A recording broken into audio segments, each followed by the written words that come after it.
Okay, so I want to welcome everyone to the 1 Million Women Take Control. I'm Dr. Yana B. Woodhouse, and I'm from the Big Apple, New York. Welcome. I am a certified financial educator, helping to spear on this crusade to bring financial literacy to our country, but also specifically to women. April happens to be Financial Literacy Month. Isn't this wonderful? Financial literacy, let me tell you today, if you haven't heard it before, is a human right. We deserve to know how money works. It is important to our lives. And for some reason, it's not taught in schools, it's not taught in our community, and not even at our dinner table anymore. And it's something that's so important and crucial to our lives. And many would say, why? Why is this a situation? And one thing we don't have an answer is just not done. So, the statement, if you knew better, you do better. And especially on this financial journey, that's what we have to pay attention to. And we can't be part of the largest nation in this world, procrastination. We've got to be about making things happen for our lives. It is a shame that 66% of Americans don't understand something simple as compound interest. And then many believe that they're going to outlive their money, or they don't have enough money to pay even a $400 debt. It doesn't have to be that way. We currently have a crusade to educate and enlighten 1 million women to take control. Our book, How Money Works for Women, well, Take Control or Lose It, is a powerful book. And if you haven't received it, ask the person who invited you to this session and tell them you need that book. Now, once you get the book, make sure you read the book. So in this enlightening period, we have to really concentrate a little bit more because the outside forces don't work with us. It's okay, because if it's to be, it's up to we. So it's said in an African proverb, if you educate a man, you have educated an individual. But if you have educated a woman, you have educated the nation. And I truly believe it and know it to be true. Because why? We're the first educators to our children. These are the things that we feel are so necessary to make a difference in our lives. We're focused in to change your literacy, and it will change your life, your financial literacy. It is my honor to introduce our speaker tonight. It's nighttime. I'm in New York City. It's quite interesting in time zones. She is recognized as a leading advocate for women and their finances. I have watched this woman go across the country relentlessly to make sure that she can touch the souls of so many women. And not only women, she brings financial literacy in our country. She is an attorney. And a matter of fact, when I met her, she was just an awesome individual to be the president of our broker dealership, one of not many in the United States. She crusades the financial literacy. She is the co-author of the How Money Works for Women, Take Control or Lose It. With no further ado, it is my honor to introduce our mentor in this crusade, Kim Scouller. Oh, thank you so much, Yana. It's wonderful to see you. What a tax season. Yana and some of our other panelists have been busy helping families with their taxes. It's been kind of a crazy tax season. But, I thought it was really important for Yana and all of us to really come and talk to you all during Financial Literacy Month. And we waited until after April 15th. So many of you are probably, hopefully, taking a little bit of a breather and enjoying yourself after April 15th. So I'm going to share my screen real quick. And let me just go full, sorry, 1 second. I want to do full screen mode here. So hopefully you can see that. And, you know, as Jana said, I am very honored to have written this book with Sharon Lechter. Many of you have probably heard of Sharon. She co-wrote Rich Dad, Poor Dad and several other books in the Rich Dad series. She actually served as president of the Rich Dad companies for 10 years before leaving to collaborate with the Napoleon Hill Foundation, where she wrote Think and Grow Rich for Women, Outwitting the Devil, 3 Feet from Gold, just to name a few of her New York Times bestsellers. She consulted with 2 US presidents on financial literacy matters, and she works tirelessly at the federal level and the state levels to help ensure that personal finance is available to our in schools, that, you know, our young people are learning how money works in the school system. Because where did a lot of us learn about money? Now, if you're like me, I did not learn about it in school. There was not, none of that was available when I was in school. And so I learned it, you know, from my parents, who learned it from their parents, who learned it from their parents. And I heard a lot of messages you see on your screen, like money doesn't grow on trees, or pinch your pennies, save for a rainy day, or my mom's favorite, we can't afford it. I'd be in the grocery store line with her and I'd be like, Mom, please, please, can I have that candy bar? You know how they put all that tempting stuff right at kids' eye level in the grocery store line. And my mom say, oh, honey, we can't afford that. And I would be like, we can't afford a candy bar? What does that mean? How much is enough? I had no idea, no sense for how much was enough. And because of that, because money was such a mystery for me and for a lot of people who also grew up with kind of negative messages, we grew up with the scarcity mindset that there's not enough. We don't know how much is enough, but we know we don't have enough. Well, we want to change that. Sharon and I, and the women who are working with me in this 1 million Women Take Control campaign, we want to change that. With financial knowledge, we can go from financial scarcity to financial abundance. And for women in particular, this is so important because by 2030, that's what, 5 years from now, 5 years from now, women will control $30 trillion of the financial assets in the US. That's about 2/3 of the entire wealth in this country. Now, we're already seeing that wealth transfer happen. We are inheriting from our parents, from our grandparents, we're inheriting from our spouses, from our siblings. But in addition to that, we've made really amazing headway in the workplace and in academics. We earn the majority of college and graduate degrees. We make up nearly half of the workforce, and we hold more than half of the management and professional degrees.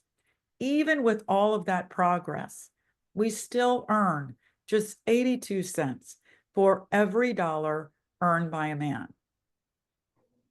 Now, the biggest reason given for that is we take time away from our careers to raise our children. If we have aging parents, that, you know, will oftentimes the daughter will take responsibility for that, or maybe we've got a sick partner. And because of that, because of our caregiving responsibilities and a lack of self-confidence when it comes to money matters for women, we typically take positions in industries that pay less than male-dominated fields. And in fact, 2/3 of the low-paying jobs out there are held by women. But we've all seen the headlines about AI. Some of us may have even dabbled with AI. I took an AI course the other day just to get a better understanding of what it is everybody's talking about. And I got to tell you, AI is coming for those low paying jobs. AI is coming for those administrative, clerical, repetitive tasks that so many women take on. So, in addition to having a better understanding about money, we've got to make better choices about our careers. Now, a lot of women pursue a career on the corporate ladder, and we find that there's a broken rung. We may represent half of the entry level workers, but when you look at the C suite executives, we represent only a quarter. Now, I was one of the fortunate women who did make it all the way to the top. I became president of one of the largest broker dealers in the United States, one of the very few presidents at the time. And it was lonely. There weren't many other women out there. And what really struck me was this lack of representation for women in leadership positions in the financial services industry. But we are changing that with our company, and a lot of the financial companies we work with are changing that.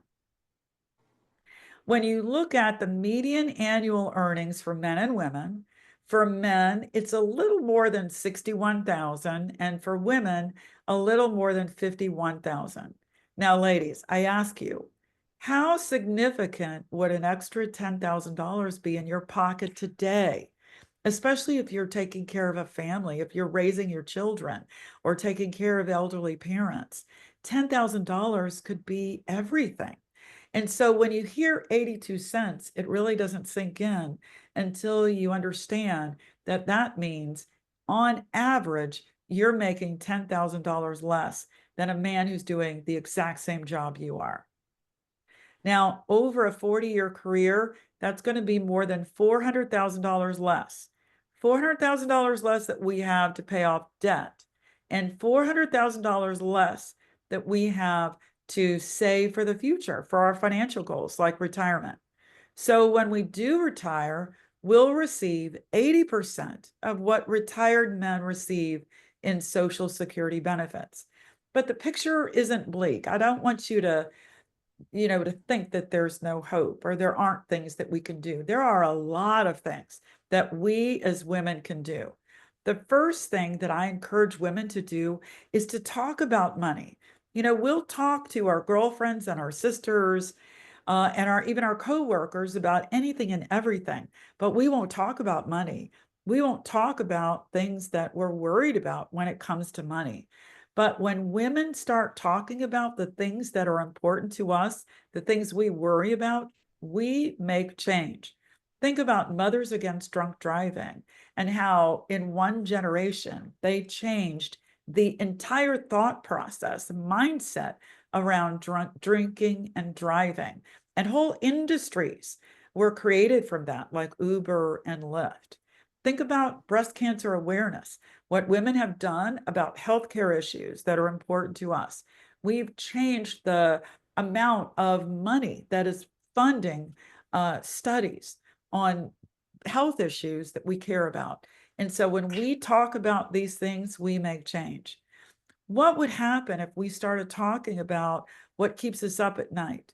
Or maybe we feel like we're never going to get ahead. Or a lot of women in retirement are very worried that they're going to outlive their money. Or they're wondering, who's going to take care of me if you're gone? Who's going to take care of me if I get sick? And I also work with a lot of women who want to create generational wealth for their children, their grandchildren, even their great grandchildren, but they don't know where to start. So, the first thing I encourage women to do is to start talking about it. Let's have open and honest conversations about how we feel. Now, the next thing to do is to know your own financial situation. Now, this is a checklist of things that you should look at. I don't recommend you do this all in one sitting or maybe all in one weekend. I do recommend maybe you get your favorite beverage to accompany your investigation. So look at your pay stub. What are you getting paid? What's being taken out for taxes? What's being taken out for employee benefits? Look at your bank statements. If you use a debit card, like I use a debit card, your bank statement is a wealth of information about where your money is going. And then take a close look at your insurance coverage, your auto, your homeowners or your renters, your life insurance, your long-term care, your disability. Look at your insurance coverage. What are you paying? Are you paying too much? How much is covered? And do you have enough? Start asking those questions. And then look at your retirement and investment account statements. Now, I'll sit down with a client and it never fails. She will hand me a stack of unopened envelopes, and they are her quarterly 401k statements. And we'll sit there and we'll just open them one at a time. Now, these days, all of this is available online. I encourage you, get your login and password and look at these accounts on a regular basis. What are you invested in? What are you contributing? Is there an employer match? What are you invested in? Is it in line with your risk tolerance? Is it in line with your values? Are you on track to retire when you want to retire with as much money as you need to retire? Ask all of those questions. And then last but not least, look at your loan and credit card statements. How much do you owe? What's the interest rate? What's the minimum payment? How long will it take you to pay off that debt? Have a very good understanding of all of that. And once you do, then let's start eliminating the unnecessary. Now, many of my clients will say, Kim, I'm living paycheck to paycheck. There is nothing unnecessary. Well, let's take a look. Here are some kind of common places where I'll work with clients. The first thing is streaming services. Now, in my household, we've got Netflix and Hulu and Prime and Disney and Discovery.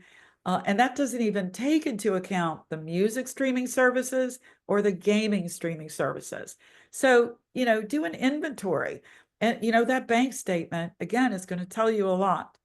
What do you have? What do you need? What is overlapping? What can you eliminate?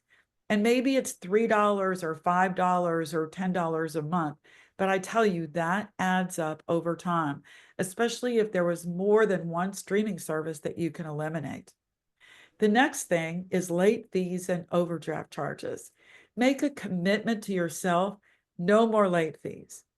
Set up auto pay, put reminders in your phone or your laptop because those late fees add up.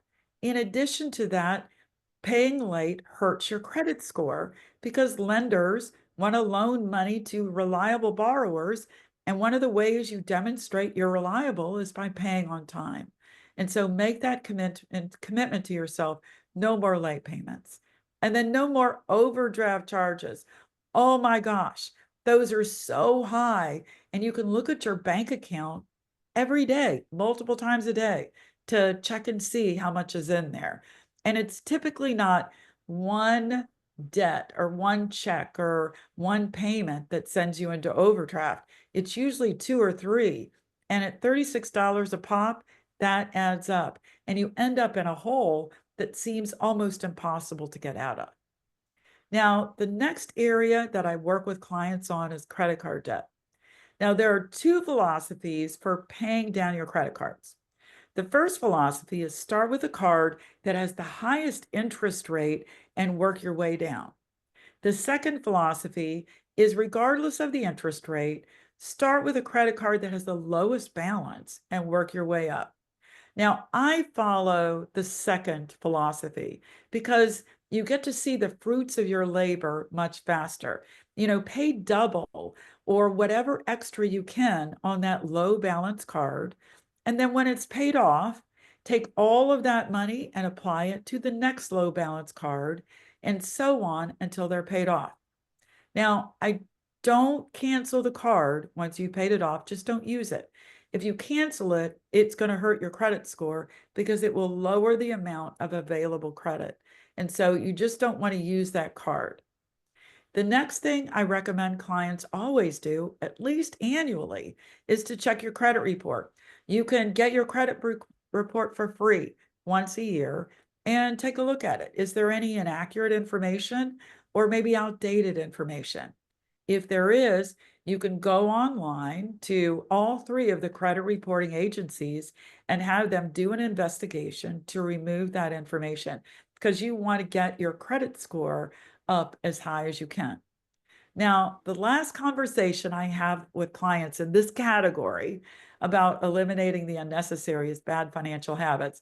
And if you've heard me talk about this, or if you've spent any time with me, you know I've got a couple of them. The first one is I have a latte addiction problem. And so I can't pass a Starbucks without getting a Starbucks or a Pete's or whatever, wonderful coffee places out there. I used to pick up a Starbucks on my way to work every day. That's $5 a day, 5 days a week, $25 a week I was spending on coffee. Now, I don't want anybody to sacrifice things that bring them joy or to deprive themselves of things that, bring them happiness in their life. But what I've done instead is rather than have one latte a day, I treat myself to one latte a month. And I got to tell you, me and that latte, we sit in the car and we commune with nature. And I love that latte in a way that I did not appreciate those lattes I got every day. I took them for granted. This latte I treat myself to every month. I do not take that latte for granted, and I enjoy every single moment of it in my car. Now, the other bad financial habit is one I think a lot of us picked up, especially during COVID, and that was online shopping. Oh my gosh, I could not believe what I could buy online. Look at all of these things, pick something, and then click a button, buy it, and it would be at my doorstep the next day. It was like magic, like Christmas every day. I couldn't believe it. And it is kind of addicting. Amazon is a little bit addicting. What I do now is I try to be more thoughtful and deliberate about my purchases. I will, drive to the store, I'll park my car, I'll get out, I'll go get the item, I'll stand in line, and I hate standing in line, and I'll pay at the cashier. And it feels like I'm spending real money in a way that clicking that button on my computer never felt like I was spending real money. And so think about, okay, what financial habits do I have in my life that maybe I could minimize or cut out? Whatever it is, just take a look at it because there are so many other really great things that we can do with your money.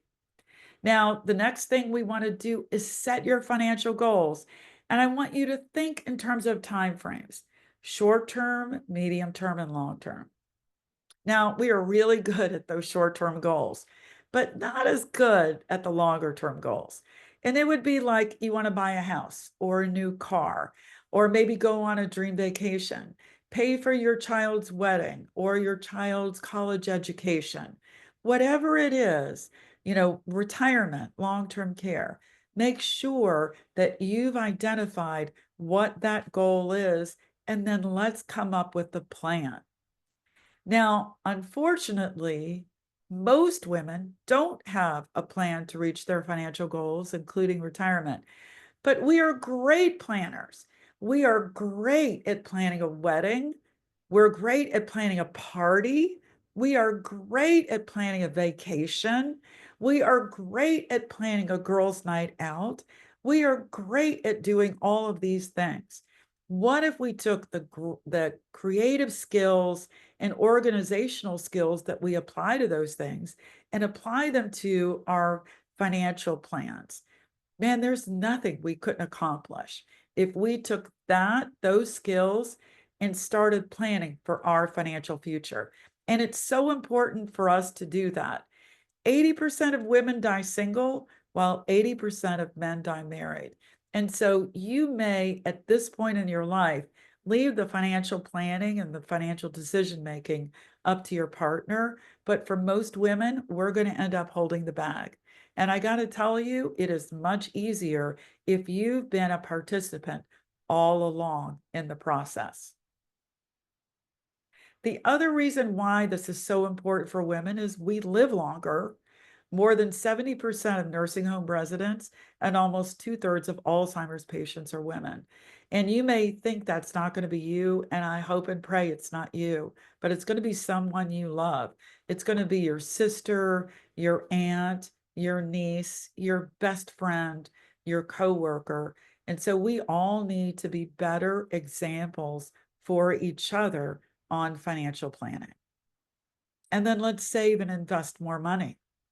Now, women report, and actually men and women report, their number one financial regret is that they didn't invest more money. Now, when I talk to clients, especially clients who are living paycheck to paycheck, raising kids, raising a family, I understand, I've been there, I'm a single mom, but you don't have to have a lot of money in order to save and invest money for your future. You can start with as little as $1 a day. So you save $1 a day. In a month, that's $30. In a year, that's $365. Say you can save $5 a day, one latte a day. In a month, that's $150. In a year, that's $1,825. Maybe you can save $10 a day, a latte and a muffin. In a month, that's $300. In a year, that's $3,650. And I'm not even taking into account any possible gains from investing. Now, when you start off, it's going to look small, but just keep doing it consistently and be patient because it will catch up. It will certainly, with compound interest and the rule of 72, you will end up being able to take care of things that you didn't think you'd be able to do. Absolutely, you're going to stop living paycheck to paycheck. And then the final thing we all recommend women and men continue to do is learn how money works. Continue to be a student. Ask your questions and make sure you get the answers. Because if you don't know how money works, it will cost you and your family. You may pay higher premiums for insurance. You may have to use a credit card for an emergency expense, or you're paying more in interest on your debts. Maybe you're living paycheck to paycheck and you don't know how to stop that. Or you want to set aside money for retirement and long-term care, but you're waiting for your tax refund, or you're waiting for your promotion, or you're waiting for your kids to get out of college. Now, it's never too late, but the sooner you start, the better off you'll be. And so understanding that and how money works is going to really save you and your family a lot of money, a lot of stress, and a lot of heartache. Now, when we sit down and talk to women about setting up their financial roadmap, we talk about the 7 money milestones, and you see those on your screen. Financial education, what we're doing right now, proper protection, emergency fund, debt management, cash flow, money coming into your household and money going out. Then we talk about building wealth, setting those goals and building for your future, and then protecting wealth, protecting the things that you work so hard to do. Now, in our book, How Money Works for Women, Take Control or Lose It, we tell the story about the 7 money milestones through the lens of 9 characters. And they're all different ages. They're all different at different points in their life and their careers, from Zoe, who's in college, Maria's getting married and starting her own business. Val takes care of her special needs son.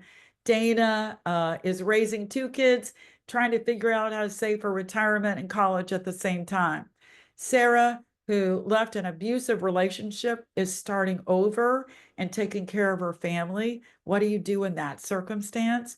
Hope, who's trying to figure out Social Security, and she finds herself divorced in her 60s. She wasn't expecting that. So we talk about that in Hope's chapter. We've got May, who is part of the sandwich generation. She's taking care of her aging father and her adult son at the same time. To Fatima, who at 73 finds herself a widow, was never involved with the family's finances, and is trying to figure out, okay, now what? To the very last character, who is Jan. Jan, in her 80s, because she followed the 7 money milestones, she and her husband did while he was living. She now is living the retirement that she always planned for herself. She doesn't live extravagantly, and they didn't live extravagantly, but they lived the life that they wanted to live. And so, through the lens of these 9 characters, we talk about women, finances, the financial situations women face. And in our series, 1 Million Women Take Control, each month we're going to focus on a character or 2 characters. And so today we're going to focus on 2 characters, and the first one is Val. Now, Val is a social media blogger because that lets her be a stay-at-home mom. But she needs to be a stay-at-home mom because she is taking care of a special needs child. Now, nearly 1 in 5 children in the US has a special healthcare need. The estimated cost to raise a child with special needs is around $70,000 a year. And over a lifetime, that could be anywhere between 1.5 million to $2.4 million. And so I want to introduce one of our special panelists today, and that's Vicki Schaap. Now, Vicki is joining us from Cincinnati, Ohio, and Vicki works with a lot of special needs families. In fact, she's a special needs. What's the designation you have, Vicki? Is called a chartered special needs consultant. That's wonderful. So she has a lot of experience and knowledge. And Vicki, I'm going to ask you a few questions, but if you wouldn't mind kind of sharing your story with everybody. Sure. I've been in the financial industry for over 30 years, and I've been a certified financial planner, practitioner, and so I'd been in the industry, and then I was hearing about this thing with special needs, and it really, every time I heard about it, it caught my ear, and I kept being drawn to it. And people were asking me, well, you don't have a child with special needs. Why are you drawn to it? And I'm like, well, I have a cousin that has a child with special needs. I know I have many family members that have special needs. But it's like, no, that wasn't it. And so what I finally figured out after I kept puzzling this over and over and over again was it was me. It was my own situation, because I didn't, and my parents didn't know, that I couldn't really see very well at all until I went to go to kindergarten, and I had an eye test, and they found out she needs to go to an eye doctor. And so I went to an eye doctor, and they were like, okay, she has really bad vision, and she has this thing called a lazy eye. And so then I started in with vision therapy and so forth. And evidently that really wasn't doing what they wanted. And so when I was in 3rd grade, I had my first eye surgery. Because if I hadn't had that eye surgery, I would have gone blind in my left eye. And then I had another eye surgery, but I think that's really what has given me the drive and really, my focus is on special needs. And it didn't come from me. I think, it was really a direction from God that he was pushing me in that direction to follow, and that's what he's wanted me to do. I think it's so really great, Vicki, that you had that experience personally and you've used that. It's been a strength for you to go out and help other families. Now, families with special needs have faced different financial challenges than families do that have healthy children. Can you talk a little bit about what some of those financial challenges are? Sure. Well, there's a whole host of them.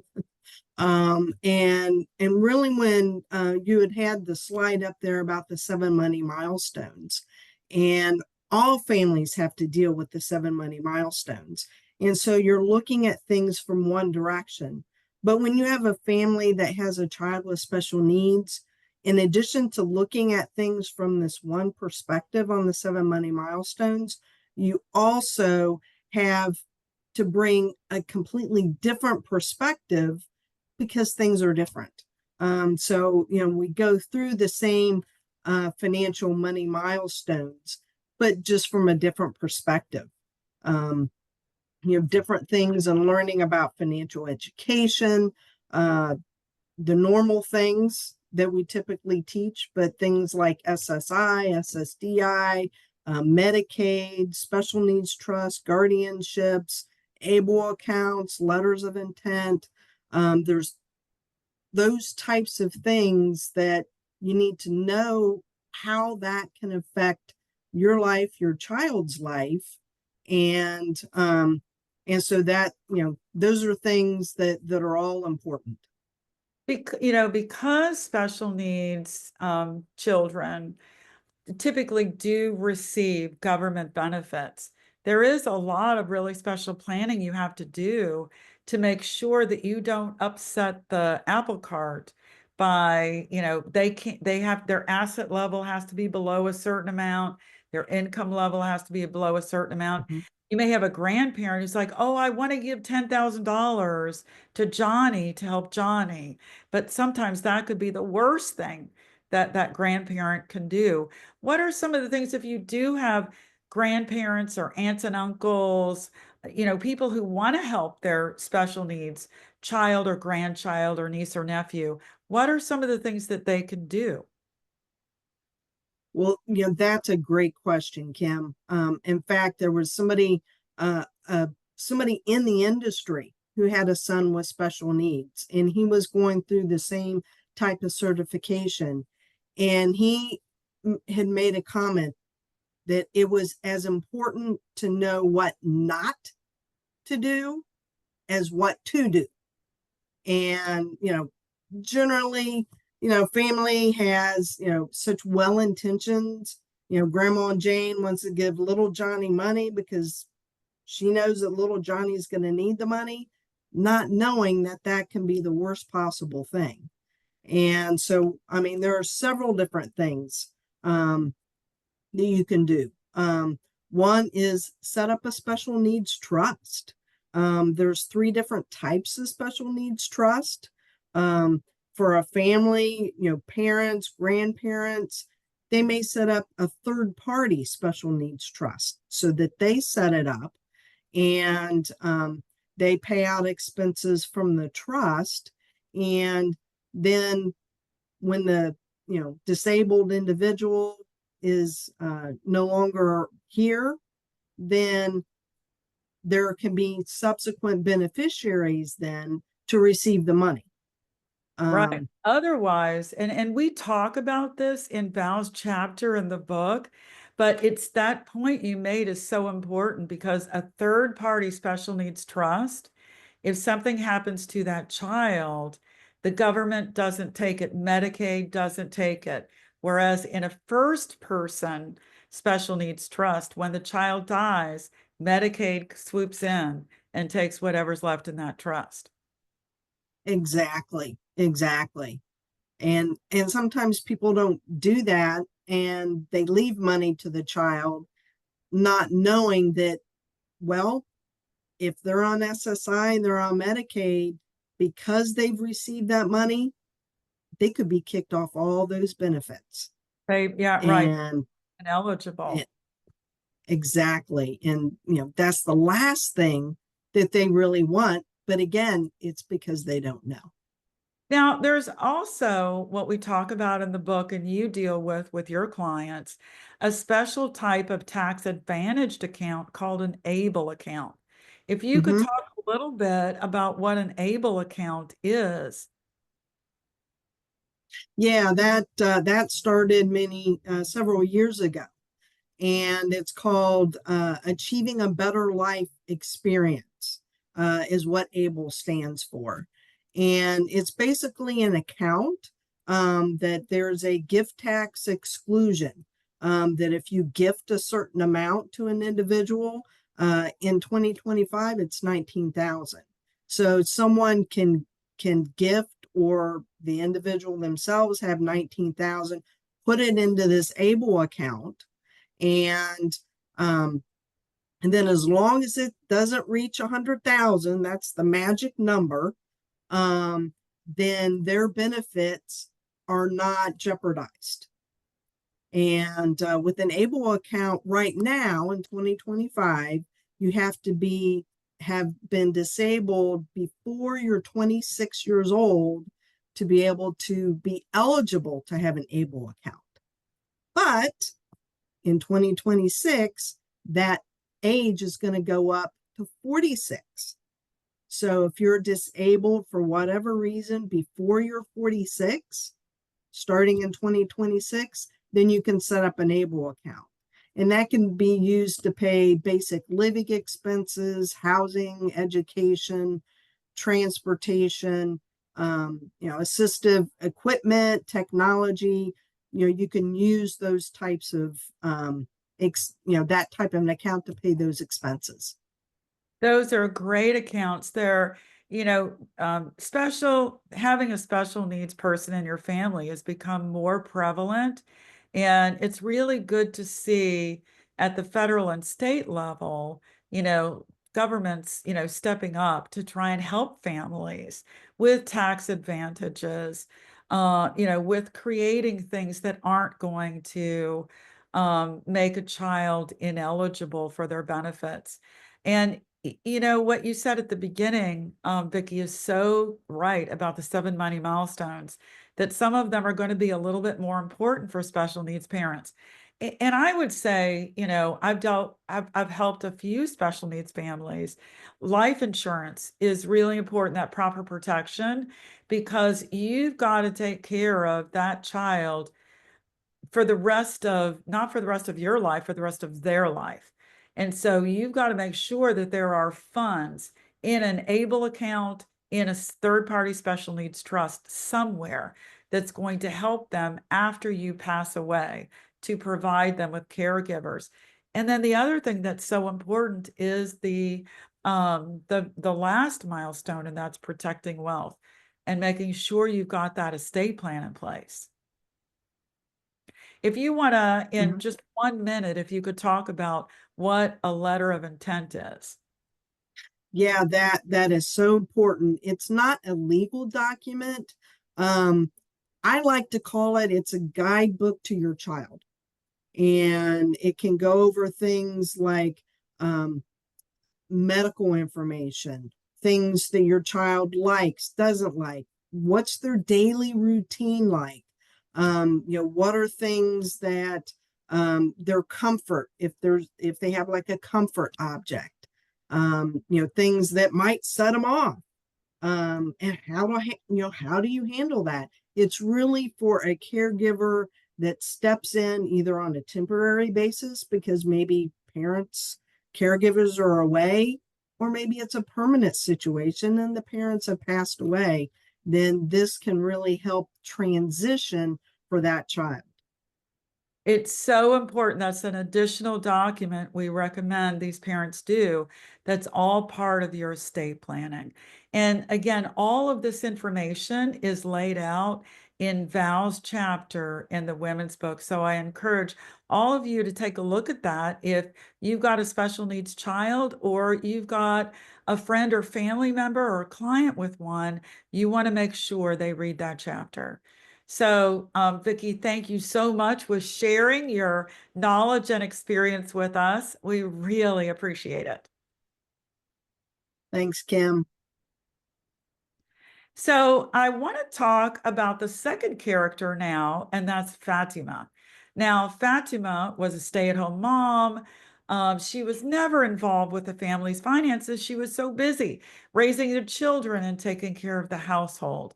But at 73, her husband passes away, and she's trying to figure out what's next. So for Fatima,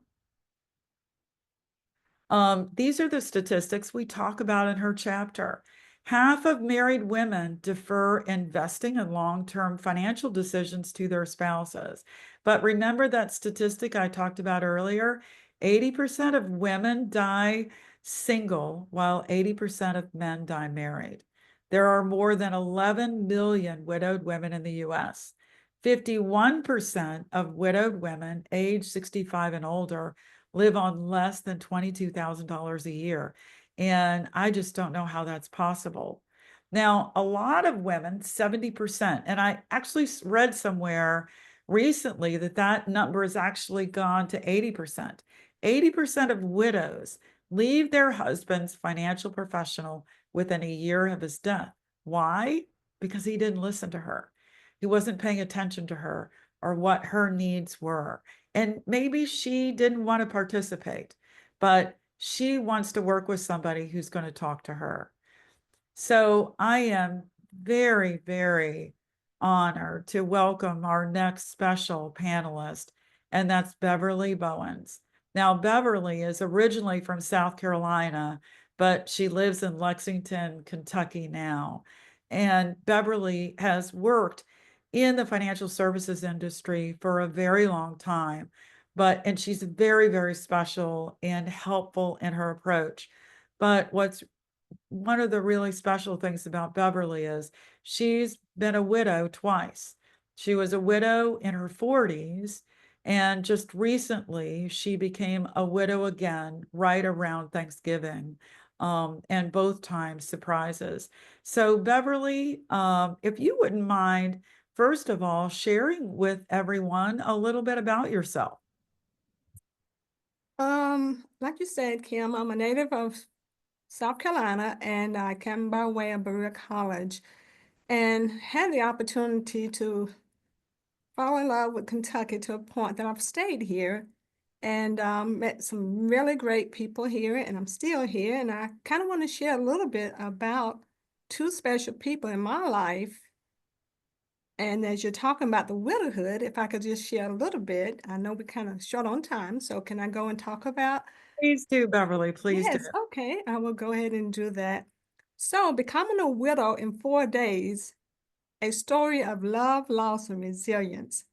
I never imagined I would be sitting here this evening telling a story of heartbreak. You know, heartbreaks are tough, especially for women. And I just know that many women sit where I sit and have gone through some of the same challenges that I've gone through. So in 2005, 1 year after moving to the home that me and my husband Michael built at the time, Michael passes away in 4 short days. He wasn't ill, and it was his time. And we built this house in the tough time that you could build, 2005, 2006. That was when the mortgage industry and the housing industry was just taking a big hit. So there was lots of concerns. I'm going like, okay, will I lose my home? What would happen? I was a young widow at that time, still able to have employment, but not enough to cover all the bills by myself at that point. And so many of the things that were taking place were very emotional for me, very devastating. And the grief was so real. It kind of sometimes consumed me. I was just heartbroken beyond words because Michael was my heart.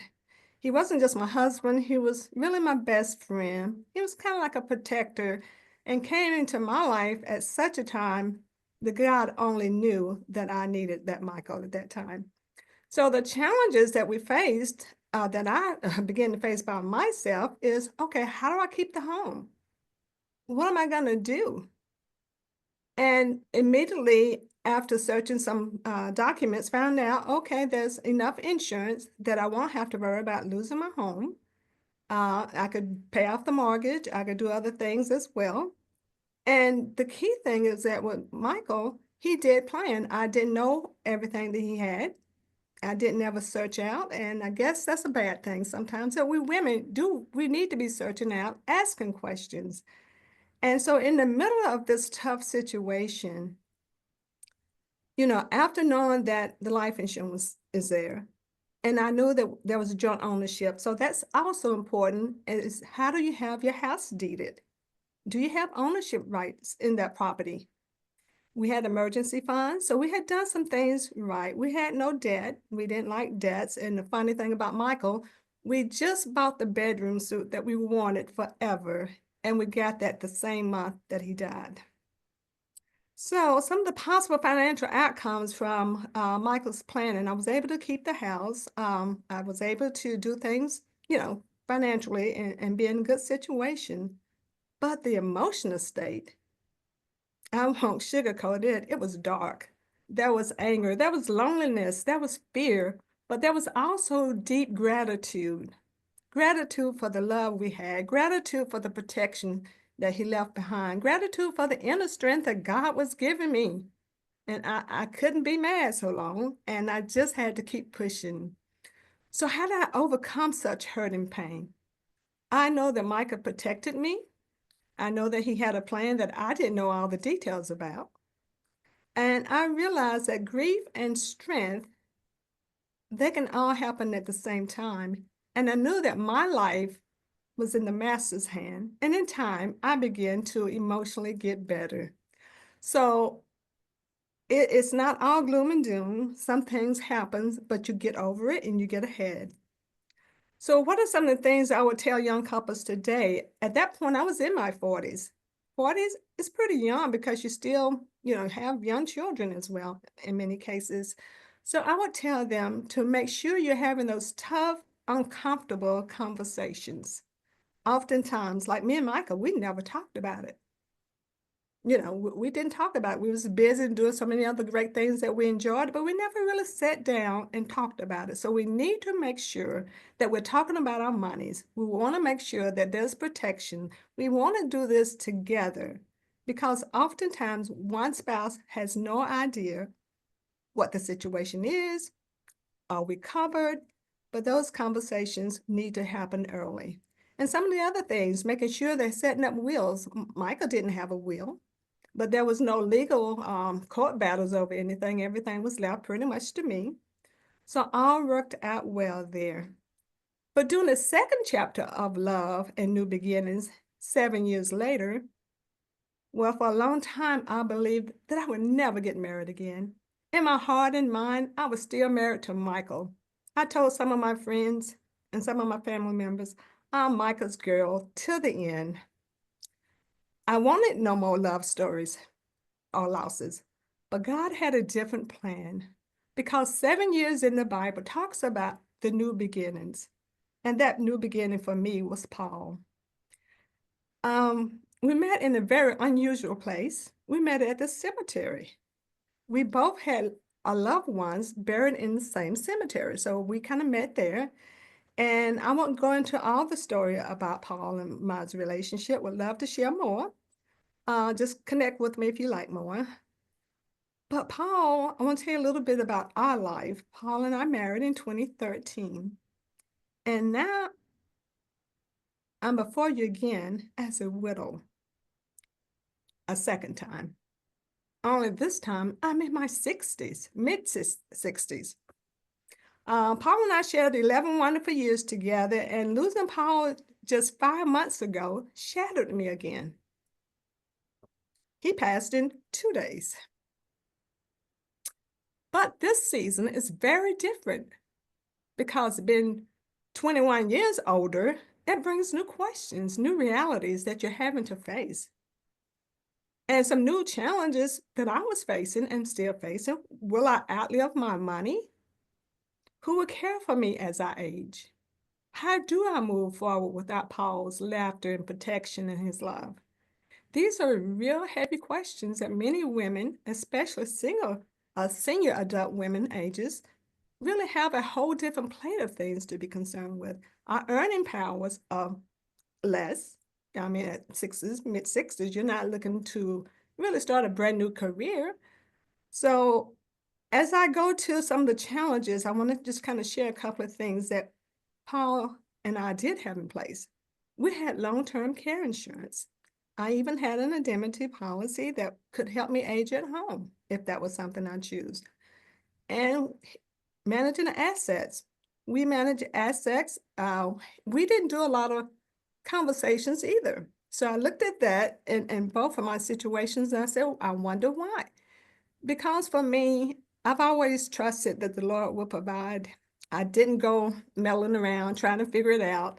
And so I just trusted that God would be with me. And so I didn't look for papers. I didn't have conversations. And one thing my dear Paul would says, oh, honey, you think I'm gonna die? I'm going, yes, honey, we're all gonna die. So sometimes he would defer talking about anything, and I knew it was the right thing to do, but Paul didn't have those conversations either.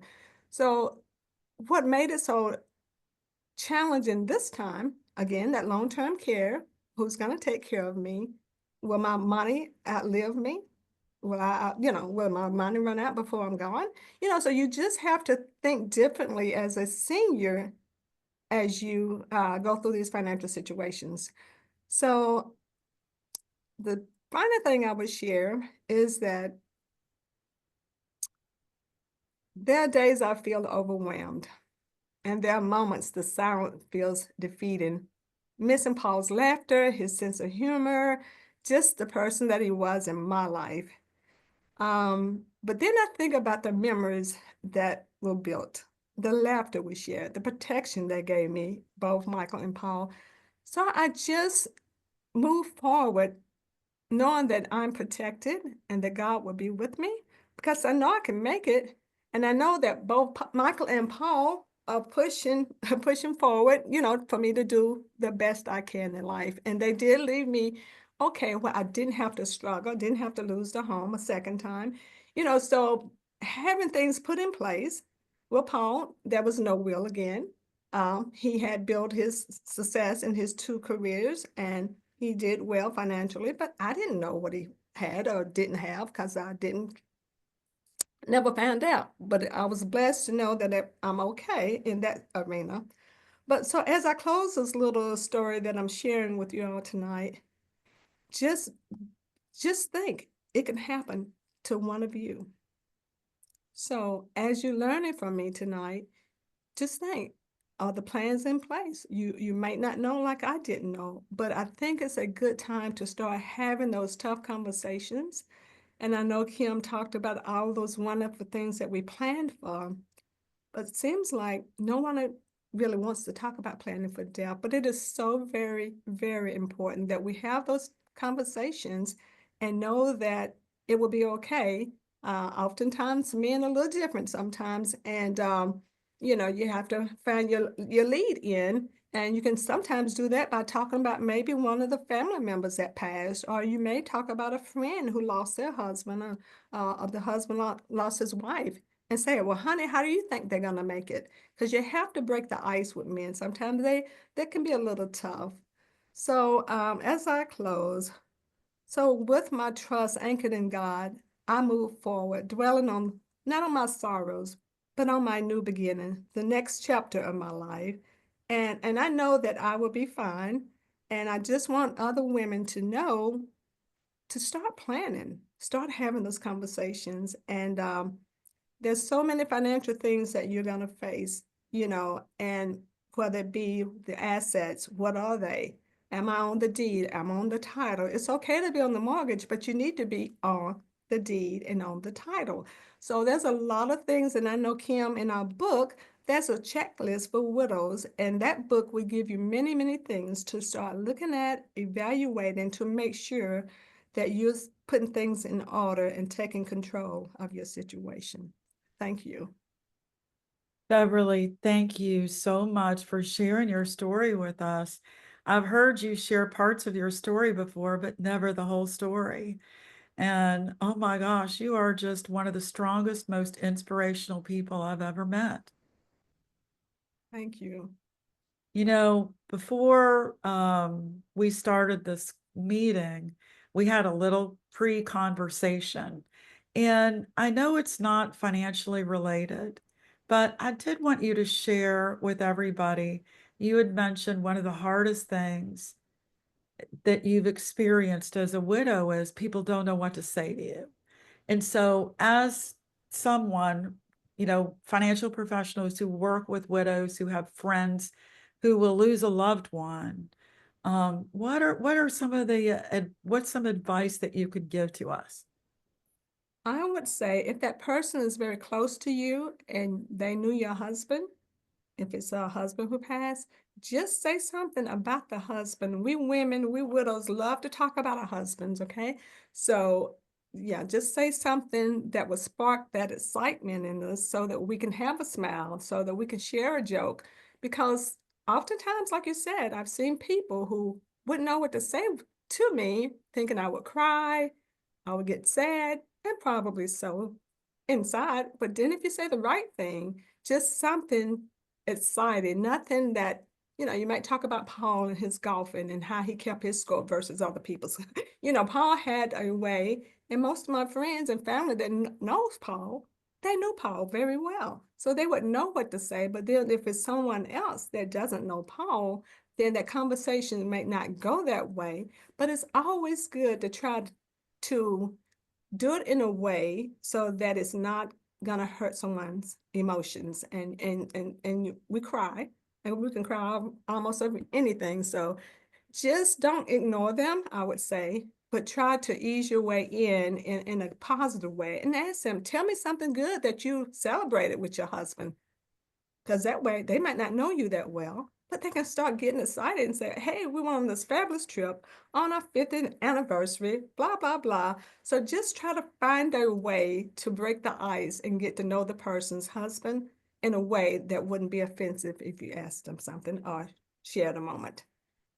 That is really good advice, because I do have a client who lost her husband about a year ago, and she told me she is so lonely because nobody knows what to say, and so they avoid her completely. And I would just say, for those of you with loved ones, with clients who are in that situation, follow what Beverly said, don't ignore them. And, there's a lot of joy in the memories we have. And even if we cry or we're sad or we're grieving, it is much better than the feeling of Very, very true, Kim. Very much true. And especially when you're older, it's like, what do you got? Well, most of my friends are married, which I love that, but I have some friends that are single and they're hoping to be married. So I'm going like, I can't hang out with them. So right now I'm just kind of just finishing tax season and trying to figure out the next stage of what I would do. And yeah, who knows what that would look like. Hopefully Right. just travel, but Well, thank you so much, Beverly, for sharing with us tonight. And, ladies, I know we've gone over our time, but it just feels like we just started this call and we've got a little bit more to do, because I'm going to turn it back over to Yana Woodhouse to kind of close our meeting tonight. Yana? Yes. Oh, wasn't this is just impactful. It's not just to say wonderful. It is impactful. And I thank everyone. Beverly and Vicky, you just took our hearts, and I'm just going to say to everyone, this is empowerment, which means that knowledge is power, but action is queen, since we're talking to us. And so therefore we've got to take action. Make sure that you speak to the person who cared enough about you to invite you tonight. And also there's a survey, I believe, that's going to be dropped in the chat, but also one will be sent to get your information of what, or your ideas of what you received from this presentation. We have another one taking place May 22nd. We look forward for you to be there, but also bring others. This is truly a crusade. So to bring this awareness to others is not trying to sell them something. It's about trying to inform them of something, because once we know better, we will do better. So I say to all of you, have a blessed and good night and act upon what you've learned today and share it. Bye, everyone. Thank you for joining us.